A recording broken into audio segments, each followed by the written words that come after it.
Alhamdulillahi wa kafa wassalatu wassalamu ala rasulihil mustafa Sayyidina wa maulana Muhammadin wa ala alihi wa ashabihi wa dhurriyyatihi ahli sidqi wal wafa amma ba'd. Abdullah bin Salam qala lamma qadima Nabi sallallahu alaihi wasallam al-Madinah ila akhirih fakana awwal ma takallama bihi an qala ya ayyuhan nas afsus salam wa atimu tu'am wasilul arham wasallu bil laili wan nasunya tadkhulul jannata bisa. Ada 4 pesan Rasulullah dan ini bisa menginspirasi kita. Dari ini kita pemerintah tahun baru Hijriah 1445. Bagaimana kita mendapatkan hikmah hijrah? Ya tentu harus betul-betul ditelusuri perjalanan hijrah Rasulullah tersebut, termasuk salah satunya apa yang dibangun pertama kali oleh Nabi di kota Yathrib. Jawabannya membangun masjid. Maka dengan adanya masjid ini, Bapak Ibu, jangan sampai tujuan dibangunnya masjid ini bertolak belakang dari niat awal membangun masjid. Niat awal membangun masjid apa Bapak? Tentu untuk menyatukan umat. Dengan adanya masjid berjamaah. Dengan adanya jamaah, di situ nanti ada sebuah manajemen pengelolaan yang disebut dengan imarat. Kemudian adanya dukungan, adanya kerjasama, maka banyak hal bisa diproduksi dari jamaah itu. Artinya ada manfaat yang ditebarkan kepada masyarakat. Dengan adanya masjid, maka terciptalah kesatuan dan persatuan. Cuma ya itu Bapak Ibu ya, di mana-mana tidak asing lagi, tidak asing lagi. Saya sebagai pengurus di Kota Batam keliling lah di 12 kecamatan ya. Ya problematika umat itu karena memang ya, musuh kita itu yang goib tadi ya. Bagaimana agar umat ini menjadi orang yang saling bertengkar, tidak saling berterima kasih juga. Kan orang bertengkar kan di awal itu kan tidak berterima kasih. Coba kalau Bapak berterima kasih, ada nggak pertengkaran? Contoh ibu pagi nanti pulang dari sini langsung kesukaan suami apa itu dibikinkan tanpa diminta, langsung sebagai rasa terima kasih selama ini telah ini bang saya buatkan kesukaan apa. Suaminya juga demikian. Alhamdulillah banyak bintang di langit, hanya satu yang gemerlap. Apa ya? Banyak wanita di dunia tapi hanya satu yang paling cantik. Berterima kasih. Jadi suaminya berterima kasih, istrinya berterima kasih. Kira-kira ada nggak bertengkar? Nggak ada. Orang bertengkar itu diawali dengan biasanya menyepelekan pemberian, tidak menganggap, tidak berterima kasih kan? Maka muncul rasa marah dan seterusnya. Demikian juga yang terjadi, kita diincar agar menjadi orang yang tidak saling berterima kasih antara imam dengan pengurus, antara pengurus dengan imam, imam dengan jamaah dan seterusnya. Pasti itu penyebabnya. Maka kuncinya kalau sebuah masjid atau sebuah masyarakat, sebuah rumah tangga ingin damai, hilangkan rasa takabur, hilangkan rasa kufur, jadikan orang yang tawadhu, berlomba-lomba untuk merendahkan diri. Man tawadhu rafa'ahullah. Siapa yang tawadhu, merendahkan diri di hadapan siapapun, Allah akan angkat. Jadi jangan kita angkat diri kita merendah saja. Oh, ini ilmu titipan Allah, ini kesehatan titipan Allah, ini harta, jabatan titipan Allah. Kenapa harus merasa hebat? Merendah saja, nanti Allah yang angkat. Sebaliknya man takabbar, siapa yang takabur, wada'ahullah, Allah akan rendahkan dia. Na'udzubillah nih. Jadi musuh kita yang goib, yang tak nyata itu harus kita waspadai Bapak Ibu ya. Dia akan menggoda kita dari segala penjuru. Coba nggak mempan dari belakang, nggak mempan dari kanan, nggak mempan dari kiri, segala penjuru. Makanya kalau kita sedang tidur, jangan asal tidur blek. Al-Fatihah, Al-Mu'awwidzatain, ayat kursi. Kenapa? Dia nggak bisa masuk ke rumah kita. Kalau kita masuk rumah, yang punya rumah pakai ayat kursi, dia nggak bisa masuk rumah kita. Nah, musuh kita yang zahir Bapak Ibu, ini harus kita ketahui. Jangan-jangan kita itu nggak sadar selama ini kita punya musuh yang zahir. Dan itu Allah perintahkan kepada kita agar minta perlindungan. Ihdinas siratal mustaqim. Ya Allah, tunjukilah kami jalan yang lurus. Siratal ladzina an'amta 'alaihim, yaitu jalannya orang-orang yang telah Kuberi nikmat. Jalan orang yang telah Kuberi nikmat. Orang yang telah diberi nikmat oleh Allah itu menurut para mufassirin ada 4. Jadi kalau kita ingin hidup yang baik itu, ikutilah jalannya 4 orang. Ma'alladzina an'amta 'alaihim minan nabiyyin was-siddiqin wasyuhada was-sholihin. 4 orang inilah yang setiap saat kita minta, ya Allah, tunjukilah kami jalan yang lurus, jalannya orang yang telah Kuberi nikmat, kira para nabi, para siddiqin. Sekarang enggak ada 2 nabi, enggak ada siddiqin. Itu kan gelarnya Abu Bakar As-Siddiq. Orang yang memiliki iman bobotnya separuh iman manusia di dunia itu Abu Bakar As-Siddiq. Kemudian as-syuhada, para syuhada, orang-orang yang kalau untuk Allah Bapak Ibu, jangankan uang receh, nyawa dikorbankan, itu syuhada. Jadi nyawa saja dikorbankan. Milik dia yang paling berharga, melebihi segala-galanya kan nyawa. Ya Pak ya. Orang yang mau mengorbankan nyawanya untuk Allah, itulah syuhada. Entah sekarang apa ada atau tidak. Ya, contohnya ya para sahabat Nabi yang membersamai Nabi dalam beberapa perang kemudian syahid. Itu jelas kenapa? Yang memimpin Nabi, Rasul yang diperjuangkan jelas, musuhnya jelas. Tapi kalau orang sekarang nggak tahu kita memerangi siapa, kita memperjuangkan apa, kan jelas sekarang. Hati-hati kalau sekarang jangan mengaku syahid atau menunjuk orang syahid. Hati-hati sekarang tuh masa-masa begini. Hati-hati. Yang keempat, as-sholihin. Jadi orang-orang yang sholih, orang-orang yang dalam menjalani kehidupannya itu selalu konsisten dalam ibadah kepada Allah. Nasya'a fi ibadatillah. Orientasi hidupnya itu hanya ibadah kepada Allah. Jadi yang dicari itu hanya ridho Allah. Dengan ungkapan para sufi itu terkenal, ilahi anta maksudi wa ridhoka matlubi. Ilahi wa Tuhanku, anta maksudi, engkaulah tujuan hidup.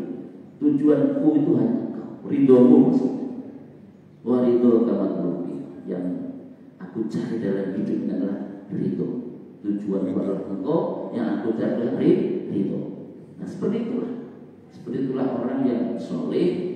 Maka kita minta hidup jalannya orang-orang yang soleh. Ghairil maghdubi 'alaihim waladdallin, bukan jalannya 2 orang. Al-maghdub, orang yang engkau murkai. Ad-dallin, orang yang sesat. Jadi setiap hari kita baca doa ini Bapak Ibu berapa kali? Setidaknya 17 kali. 17 kali supaya kita terbimbing menjadi orang-orang yang soleh, mengikuti jalannya orang-orang yang soleh. Jangan seperti jalannya orang yang al-maghdub. Al-maghdub kata mufassiri yaitu kaum Yahudi. Ad-dallin kaum Nasrani. Wah, ini perlu pembahasan tersendiri. Kenapa mereka disebut al-maghdub, dimurkai, dan kenapa disebut mereka ad-dallin? Ini ada data yang menyebabkan mereka dimurkai dan mereka disesatkan oleh Allah. Ini mungkin pembahasan tersendiri. Kita langsung saja karena sudah mau isyraq. Pesan Nabi yang pertama Bapak Ibu, ini menjadi pelajaran kita, afsus salam, tebarkan salam. Jadi kenapa Nabi bisa membangun kotanya sedemikian cepat sampai orang berbondong-bondong masuk Islam? Sampai Abu Ajar berbondong-bondong.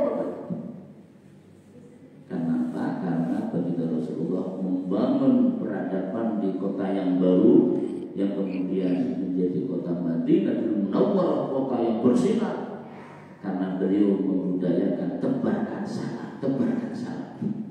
Jadi Bapak Ibu, kalau kita ingin sukses membangun bisnis, sukses memakmurkan masjid ini, jadilah orang yang terbuka dengan siapapun, merangkul siapapun, meskipun mungkin masuk ke telinga kita, oh itu kader NII misalnya. Sekarang kan itu yang sedang kita waspadai. Wah itu kader NII misalnya. Meskipun terdengar telinga kita ada informasi, jangan mudah percaya. Jangan mudah percaya. Ingat, kita sudah diarahkan oleh Allah, idza ja'akum fasiqun binaba'in fatabayyanu. Ketika datang informasi datang kepadamu tentang si A begini, si B begini, kelompok ini begini, jangan langsung percaya. Kalau langsung percaya, nah berarti kita bisa perangkap iblis. Iblis memang ingin menjadikan kita bertengkar. Maka harus fatabayyanu, ngopi darat. Fatabayyanu itu bahasa anak milenial itu ngopi darat.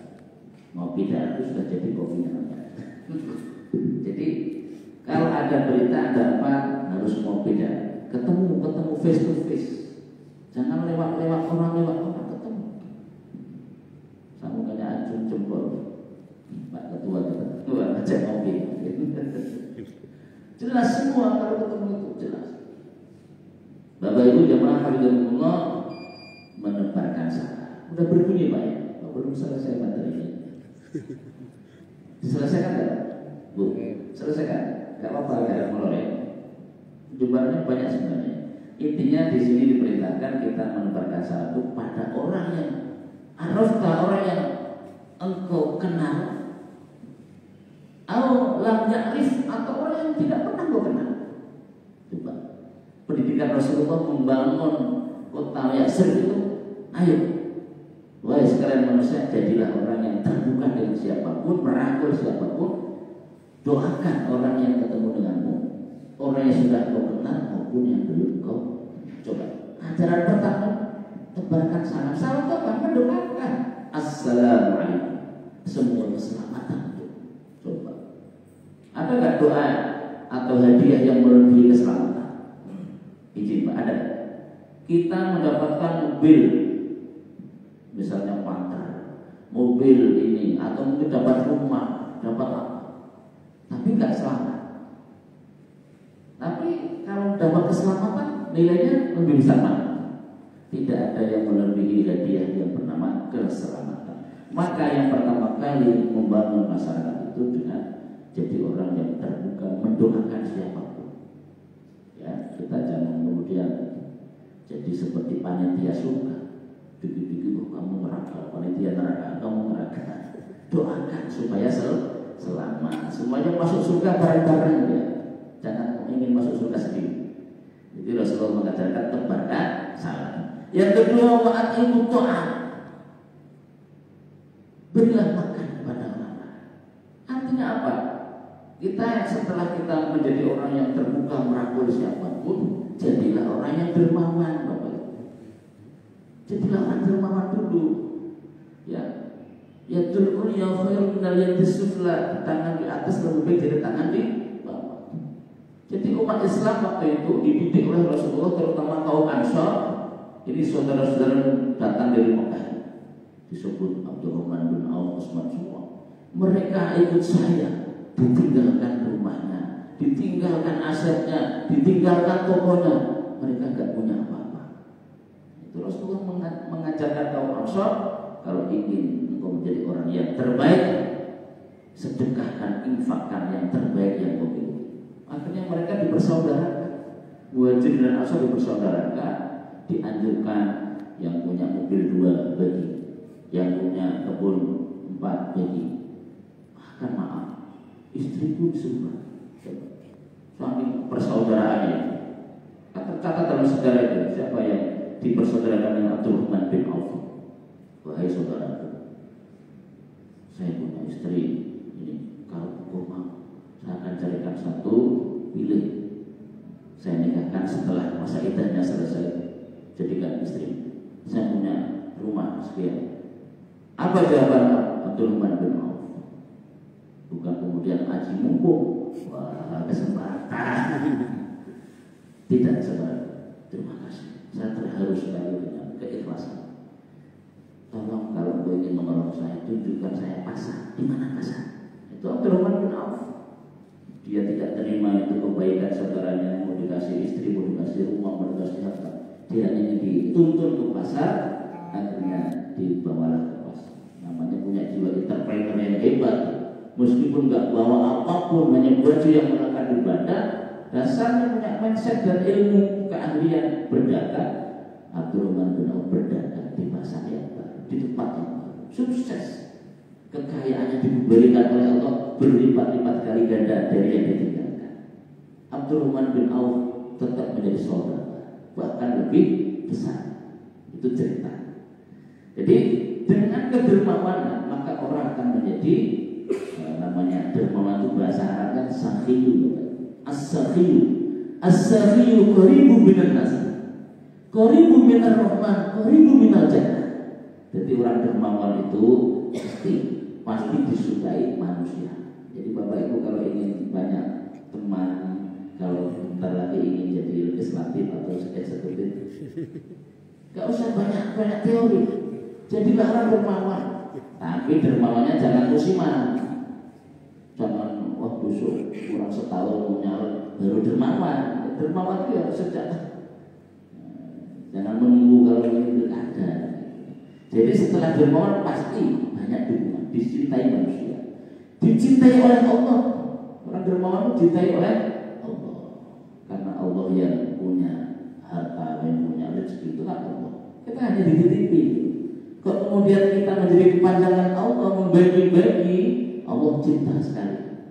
Jadi kalau kita ingin dicintai Allah itu suka berbagi. Al-imut tu'a, bagi makanan. Nah, itu artinya yang kedua, jadilah orang yang suka berbagi. Jangan malah kepengen dapat dari orang lain, tapi kepengen memberi kepada orang saya. Jadi imam masjid Bapak Ibu seperti Ustaz Mustafa, Ustaz Budairi saya. Berkali-kali saya diuji mungkin oleh beberapa orang yang ngakunya ya ini atas nama ini masalah kami ingin memberikan ini kenaikan apa besar kecil. Saya jawab, saya nggak pernah berpikir tentang besar. Betul, ini menjadi pelajaran kawan-kawan para imam. Saya di masjid ini saya berpikir saya memberi apa. Saya di masjid ini saya selalu berpikir apa yang saya berikan untuk masyarakat, untuk jamaah. Apakah setelah saya jadi imam ini jamaahnya, masyarakatnya meningkat ilmunya, meningkat ketakwaannya, meningkat kualitasnya atau tidak? Itu yang saya pikirkan. Jadi tolong saya jangan diprovokasi, saya marahin Pak, jangan memprovokasi. Saya sedang berlatih ikhlas. Adapun kalau ada rezeki ya nggak ada doa tolak rezeki. Gitu Pak ya, nggak ada doa tolak rezeki itu, yang ada doa tolak bala. Berapapun, bahkan saya alhamdulillah sekarang berhasil. Saya nggak mau kayak semacam kamunya tanda tangan terima. Saya melatih itu supaya saling enak. Dan kalau memang ada rezeki ini rekening saya, sudah. Jadi saya nggak pernah katakanlah ketemu Pak ini Pak nggak enak. Kalau memang ada masuk rekening nggak ada pun nggak mikir gitu. Saya terbiasa begitu, melatih. Ya meskipun kalau nggak ada mengharap-harap juga ya. Bapak Ibu jamaah yang ketiga supaya cepat.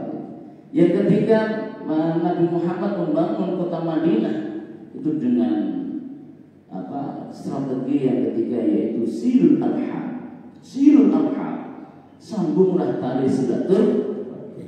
Nabi tahu namanya manusia itu punya potensi beda pendapat, ada konflik, terputuslah ini persaudaraan, perkawanan, pertemanan terputus. Itu potensi manusia. Jadi kalau ada orang kadang bertengkar itu biasa, tapi Nabi berpesan jangan lebih 3 hari. Mau diam-diaman, mau tidak bersama, jangan lebih 3 hari. Ya, nah, jangan sampai lebih 3 hari. Sambung silaturahmi, sambung rekonsiliasi kalau bahasa. Ayo sambung silaturahmi. sampai pertengkaran dilanjutkan, damai. Ya. Kan kita tuh ada di sini Bapak Ibu ya. Hubungan masyarakat itu seperti pernikahan juga. Jadi ada rumus bagaimana supaya tercipta perdamaian itu. Wa in khiftum shiqaqa bainihima.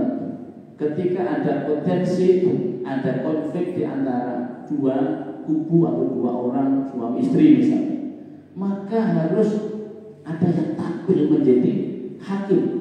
Fab'athu hakaman min ahlihi wa hakaman min ahliha. Harus ada yang orang tampil menjadi hakim, menjadi penengah, yang mana mengakomodir kepentingan kelompok satu kepentingan kelompok dua ya. Fab'athu hakaman min ahlihi wa hakaman min ahliha. Ya, tatkala yang tampil ingin mendamaikan ini betul-betul ikhlas karena Allah, maka yuwaffiqillahu bainahuma, maka Allah akan menolong kedua kubu yang berseteru dan seterusnya, suami istri sedang bertengkar, itu akan ditolong didamaikan oleh Allah Subhanahu wa taala. Maka saya sebagai juga pengurus UPI dimanapun ya juga pengurus masjid sama tugas orang yang menjadi amir itu posisi harus tengah-tengah, menjadi hakim, mengadili, menarik keduanya, mendudukkan keduanya, diakomodir dan seterusnya.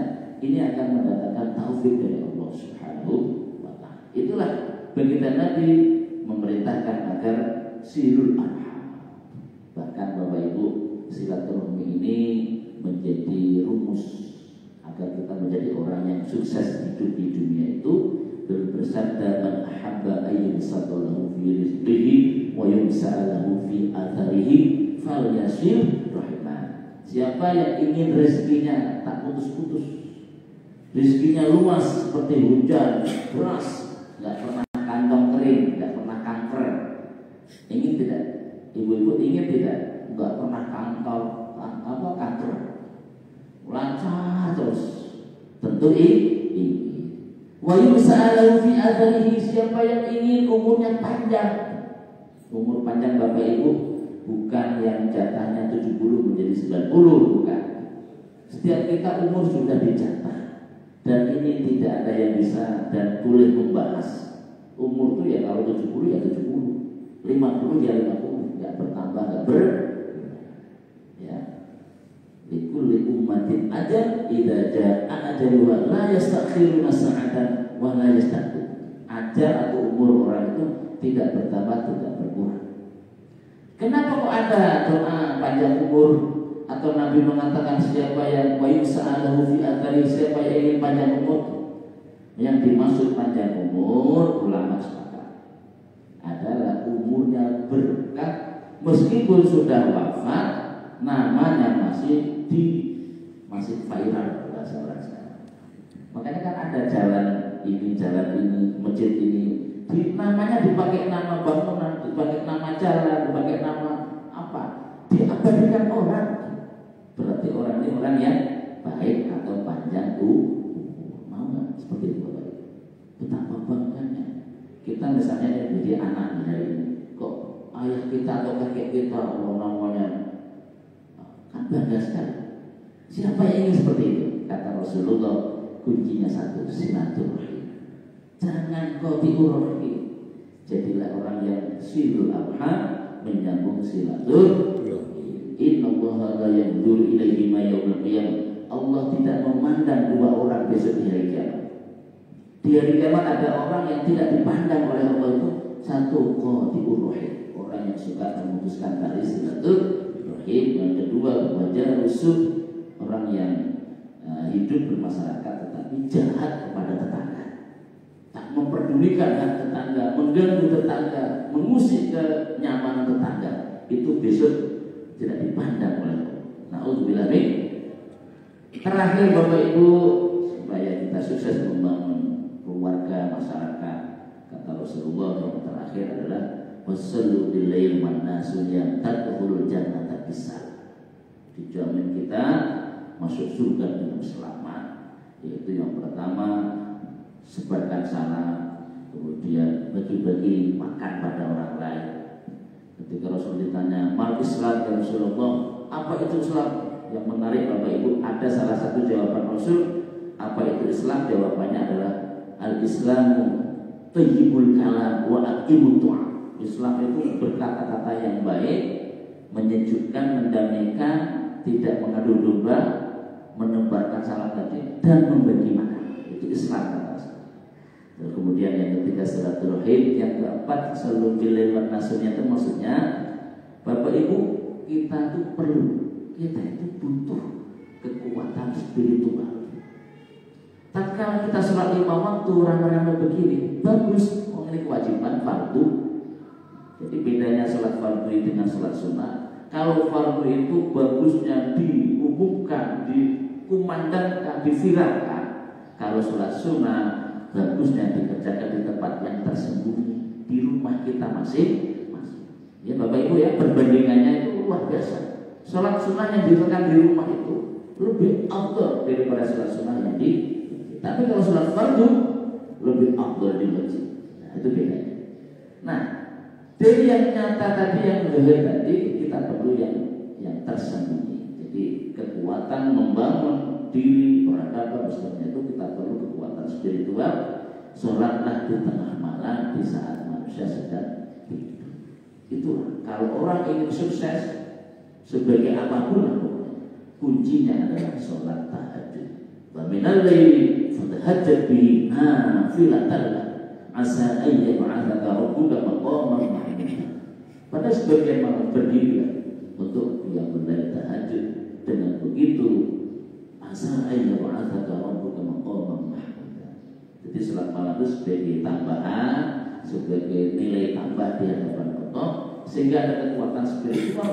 Allah akan menurunkan bantuan tatkala kita sedang menghadapi kesulitan yang menurut akal manusia tak mampu mengatasi. Kalau Allah sudah campur tangan, Allah sudah cawe-cawe, nggak ada yang sulit, nggak ada yang sulit. Itulah kekuatan spiritual qiyamul lail. Ada 4 pesan Rasulullah untuk kita menjadi orang yang sukses, membangun diri, keluarga, masyarakat, bahkan kota dan negara. Maka ada 4 itu. Jadilah orang yang menebarkan salam, perdamaian, mendoakan pada siapapun dengan kebaikan. Yang kedua, menjadi orang yang dermawan, suka berbagi, jangan bakhil. Yang ketiga, menyambung silaturahim. Jika suatu saat kita ada sengketa, ada konflik, segera disambung.